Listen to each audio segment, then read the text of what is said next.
ನನಗೆ ಕೊಟ್ಟ ಸಬ್ಜೆಕ್ಟು ನ್ಯಾಯ ಸಂಗಮ. ಅದು ಬಹಳ ದೊಡ್ಡ ಸಬ್ಜೆಕ್ಟು. ಅದರಲ್ಲಿ ಒಂದು ಭಾಗದ ಬಗ್ಗೆ ನಾನು ಇವತ್ತು ಮಾತಾಡಕ್ಕೆ ಹೋಗ್ತೇನೆ. ಅದು ಸಾಮಾಜಿಕ ಮೌಲ್ಯಗಳ ಕುಸಿತ ಮತ್ತು ಅದರ ಪರಿಣಾಮ.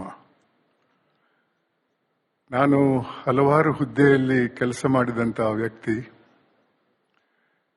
ಆದರೆ ಕರ್ನಾಟಕ ಲೋಕಾಯುಕ್ತಕ್ಕೆ ಬಂದ ನಂತರ ನನಗನಿಸಿದ್ದು ಅಷ್ಟರವರೆಗೆ ನಾನೊಬ್ಬ ಕೂಪಮಂಡೂಕನಾಗಿದ್ದೆ. ಸಮಾಜದಲ್ಲಿ ಆಗು ಹೋಗುವಂಥ ಅನ್ಯಾಯದ ಬಗ್ಗೆ ನನಗೆ ಜಾಸ್ತಿ ಅರಿವಿರಲಿಲ್ಲ. ನಾನು ಸುಖವಾಗಿದ್ದೆ, ಬಹಳಷ್ಟು ಜನರು ಸುಖವಾಗಿದ್ದರಂತ ತಿಳ್ಕೊಂಡಂಥ ವ್ಯಕ್ತಿ ನಾನು. ಲೋಕಾಯುಕ್ತಕ್ಕೆ ಬಂದ ಸ್ವಲ್ಪ ಸಮಯದಲ್ಲೇ ಬಹಳಷ್ಟು ಅನ್ಯಾಯವನ್ನ ಕಂಡೆ. ಅದು ಕೂಡ ಸಂವಿಧಾನದಲ್ಲಿ ಜನರ ಸೇವೆಗಾಗಿ ಸೃಷ್ಟಿ ಮಾಡಿದಂಥ ಸಂಸ್ಥೆಗಳಿಂದ.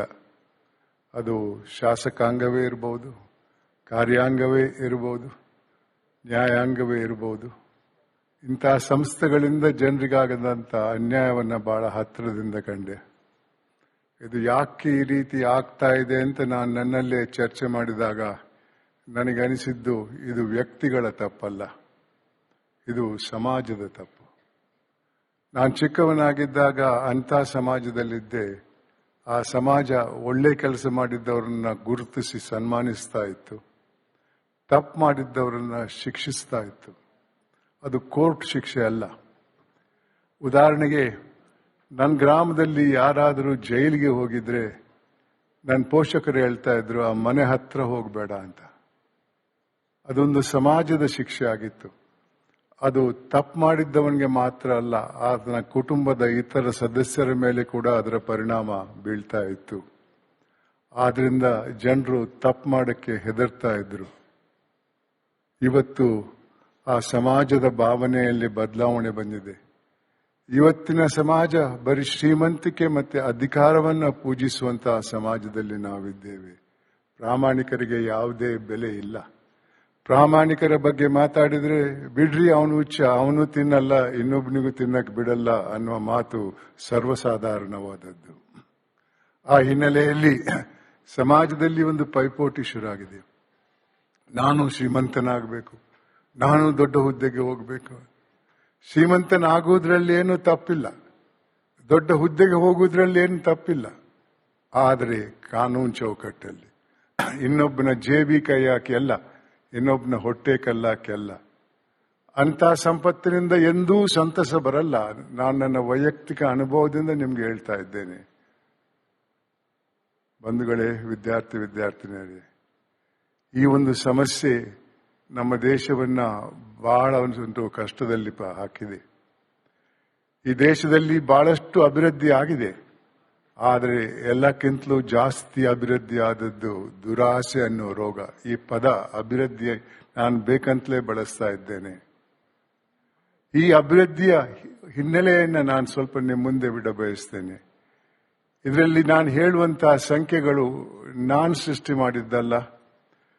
ವಿಚಾರಣೆ ನಂತರ ಕೇಂದ್ರ ಸರ್ಕಾರಕ್ಕೆ ವರದಿ ಮೂಲಕ ಕೊಟ್ಟಂತ ಒಬ್ಬ ಸಂವಿಧಾನದ ಅಧಿಕಾರಿ, CAG, the comptroller and auditor general of India, ಅವರು ತಮ್ಮ ವರದಿಯಲ್ಲಿ ಕೇಂದ್ರ ಸರ್ಕಾರಕ್ಕೆ ಹೇಳಿದಂತ ಮಾತು, ಹೇಳಿದಂತ ಸಂಖ್ಯೆ, ಇದನ್ನ ನೀವು ಗೂಗಲ್ಗೆ ಹೋಗಿ ನೋಡಿದ್ರೆ ಗೂಗಲ್ ಅಲ್ಲಿ ಕೂಡ ಅದು ಇದೆ.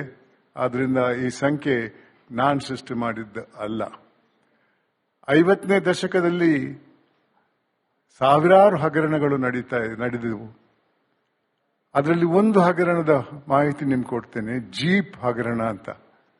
ಪರದೇಶದಿಂದ ನಮ್ಮ ಯೋಧರಿಗೆ ಜೀಪ್ ವಾಹನವನ್ನ ಖರೀದಿ ಮಾಡುವ ಒಂದು ಕಾಂಟ್ರಾಕ್ಟ್ ಅಲ್ಲಿ ಅಧಿಕಾರದಲ್ಲಿದ್ದ ಕೆಲವರು 52 ಲಕ್ಷ ರೂಪಾಯಿ ಕೊಳ್ಳೆ ಹೊಡೆದರು 50ನೇ ದಶಕದಲ್ಲಿ.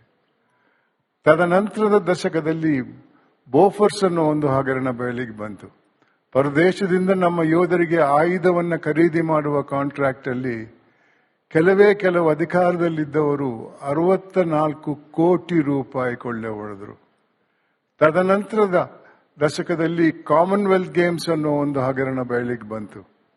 ಅದರಲ್ಲಿ ಅಧಿಕಾರದಲ್ಲಿ ಇದ್ದಂತ ಕೆಲವರು 70,000 ಕೋಟಿ ರೂಪಾಯಿ ಒಂದು ಹಗರಣದಲ್ಲಿ ಕೊಳ್ಳೆ ಹೊಡೆದರು. ತದನಂತರ 2G ಅನ್ನೋ ಒಂದು ಹಗರಣ ಬಯಲಿಗೆ ಬಂತು. ಅದರಲ್ಲಿ 1,76,000 ಕೋಟಿ ರೂಪಾಯಿ ಕೊಳ್ಳೆ ಹೊಡೆದರು. ತದನಂತರ ಕೋಲ್ಗೇಟ್ ಅನ್ನೋ ಒಂದು ಹಗರಣ ಬಯಲಿಗೆ ಬಂತು, ಕಲ್ಲಿದ್ದಲ್ನ ಹಗರಣ. ಅದರಲ್ಲಿ 1,86,000 ಕೋಟಿ ರೂಪಾಯಿ ಕೊಳ್ಳೆ ಹೊಡೆದರು. ವಿದ್ಯಾರ್ಥಿನಿಯರೇ, ನಿಮ್ಮ ಭವಿಷ್ಯದ ವಿಚಾರ. ಒಂದೊಂದು ಹಗರಣದಲ್ಲಿ ಇಷ್ಟೊಂದು ಹಣ ಸೋರ್ಕೊಂಡು ಹೋದ್ರೆ ಆ ದಶಕದಲ್ಲಿ ಆದಂತ ಎಲ್ಲಾ ಹಗರಣಗಳಿಗೆ ಅಲ್ಲಿ ಸೋರ್ಕೊಂಡು ಹೋದಂತ ಹಣಕ್ಕೆ ಲೆಕ್ಕ ಹಾಕಿದ್ರೆ ಎಷ್ಟು ಹಣ ಅಭಿವೃದ್ಧಿಗೆ ಹೋಗಿರಬಹುದು? ಇದರ ಸ್ವಲ್ಪ ಸಂಕ್ಷಿಪ್ತ ವರದಿಯನ್ನ ಒಬ್ರು ಮಾಜಿ ಪ್ರಧಾನಮಂತ್ರಿಗಳು 1985ರಲ್ಲಿ ಮೈಸೂರಲ್ಲಿ ಬಹಿರಂಗವಾಗಿ ಹೇಳಿದಂತ ಮಾತು ದಿವಂಗತ ರಾಜೀವ್ ಗಾಂಧಿ ಅವರು. ಅವ್ರು ಹೇಳ್ತಾರೆ, 85ನೇ ಇಸ್ವಿಯಲ್ಲಿ ಸರ್ಕಾರ ಅಭಿವೃದ್ಧಿಗೆ ಕೊಟ್ಟಂತ ₹1 ಕೊನೆ ಹಂತಕ್ಕೆ ಹೋದದ್ದು 15 ಪೈಸೆ ಮಾತ್ರ. 85ರಲ್ಲಿ 2025ರಲ್ಲಿದ್ದೇವೆ. ದುರಾಸೆ ಕಮ್ಮಿ ಆಗಿಲ್ಲ. ಇವತ್ತು ₹100 15 ಪೈಸೆ ಹೋಗಬಹುದೇ? ನೀವು ಪೇಪರಲ್ಲಿ ಓದ್ತಾ ಇರಬೇಕು, ಒಂದು ರಾಜಕೀಯ ಪಕ್ಷದವರು ಇನ್ನೊಂದು ರಾಜಕೀಯ ಪಕ್ಷವನ್ನ ನಿಮ್ದು 40% ಸರ್ಕಾರ ಅಂತಾರೆ. ಅವ್ರು ಇಲ್ಲ ಅನ್ನಲ್ಲ. ಅವ್ರು ಇವರಿಗೊಂದು ಪ್ರಶ್ನೆ ಕೇಳ್ತಾರೆ, ನಿಮ್ ಕಾಲದಲ್ಲಿ ಎಷ್ಟಿದೆ ಅಂತ. ಆವಾಗ ಅವರ ಜವಾಬು ನಿಮ್ಮಷ್ಟಿಲ್ಲ ಅಂತ. ಇದು ಸರ್ವಸಾಧಾರಣವಾಗಿದೆ. ಇವತ್ತು ತಪ್ಪು ಮಾಡಿದ್ದವರನ್ನ ಶಿಕ್ಷಿಸುವ ಯಾವುದೇ ಒಂದು ಇದಿಲ್ಲ. ಜೈಲಿಗೆ ಹೋಗಿ ಜಾಮೀನ್ ತಗೊಂಡು ಬಂದಂತ ವ್ಯಕ್ತಿಗಳನ್ನ ಸ್ವಾಗತ ಮಾಡಕ್ಕೆ ಏರ್ಪೋರ್ಟ್ಗೆ ಹೋಗ್ತಾರೆ, ರೈಲ್ವೆ ಸ್ಟೇಷನ್ಗೆ ಹೋಗ್ತಾರೆ, ಬಸ್ ಸ್ಟೇಷನ್ಗೆ ಹೋಗ್ತಾರೆ. ಹಿಂದೆ ಅವರನ್ನು ಬಹಿಷ್ಕರಿಸ್ತಾ ಇದ್ರು. ಇವತ್ತು ಅಧಿಕಾರದಲ್ಲಿ ಇರುವವರು ಎಷ್ಟು ಜನರಲ್ಲಿ ಕ್ರಿಮಿನಲ್ ಕೇಸ್ಗಳು ಪೆಂಡಿಂಗ್ ಇವೆ? ಇತ್ತೀಚೆಗೆ ಪೇಪರಲ್ಲಿ ಓದಿದೆ, 543 ಏನೋ ಇರುವಂತ ಪಾರ್ಲಿಮೆಂಟ್ ಅಲ್ಲಿ 221 ಸದಸ್ಯರ ವಿರುದ್ಧ ಕ್ರಿಮಿನಲ್ ಕೇಸ್ ಇದೆ. ಇಲ್ಲೂ ಇದ್ದಾರೆ ಮಂತ್ರಿಗಳು, ಬೇಲಲ್ಲಿರುವವರು. ಎಂದು ಸಮಾಜ ಇಂಥವರನ್ನ ಬಹಿಷ್ಕರಿಸುವುದಿಲ್ವೋ ಅಲ್ವರೆಗೆ ಸಮಾಜದಲ್ಲಿ ಸುಧಾರಣೆ ಆಗಲ್ಲ. ಇದಕ್ಕೆ ಮೂಲ ಕಾರಣ ಏನು? ಒಂದು ರೋಗ, ದುರಾಸೆ ಅನ್ನೋ ಒಂದು ರೋಗ. ಈ ದುರಾಸೆಗೆ ಮದ್ದಿಲ್ಲ. ಎಷ್ಟು ಮಾಡಿದ್ರೂ ಸಾಲಲ್ಲ, ಇನ್ನೂ ಬೇಕು, ಮತ್ತೂ ಬೇಕು ಅನ್ನೋ ಒಂದು ಆಸೆ. ಈ ದುರಾಸೆಯನ್ನು ನಿಯಂತ್ರಿಸುವುದು ಹೇಗೆ? ಕೋರ್ಟಿನ ಕೇಸ್ಗಳಿಗೆ ಯಾವ ವ್ಯಕ್ತಿನೂ ಹೆದರಲ್ಲ. ಆ ಕೊನೆ ಹಂತದಿಂದ ತೀರ್ಪು ಬರಬೇಕಾದ್ರೆ 50-55 ವರ್ಷ ಬೇಕು. ಯಾರು ಹೆದರ್ತಾರೆ?